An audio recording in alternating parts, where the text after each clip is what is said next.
En kemisk reaktion er en reaktion mellem atomer og eller molekyler, hvor der sker en omdannelse fra et stof til et andet stof. Der er flere former for kemiske reaktioner. En kemisk reaktion kan forekomme under blanding af grundstoffets atomer og eller molekyler, der indgår i reaktionen. Den kemiske reaktion beskrives kort ved et reaktionsskema.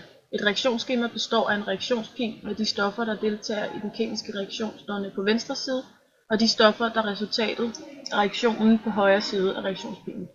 Stofferne, der reagerer, kaldes reaktanter, mens de dannede stoffer kaldes produkter.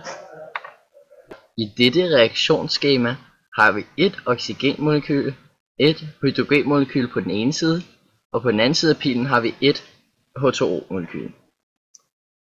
Når vi afstemmer reaktionsskemaet, så kommer vi stadig til at have et oxygenmolekyl, men nu har vi to hydrogenmolekyler. Og på højre side af pilen har vi nu to H2O-molekyler. Her har vi et reaktionsskema, der skal afstemmes. Dette har vi gjort ved hjælp af at finde atomerne på begge sider og derefter afstemme dem.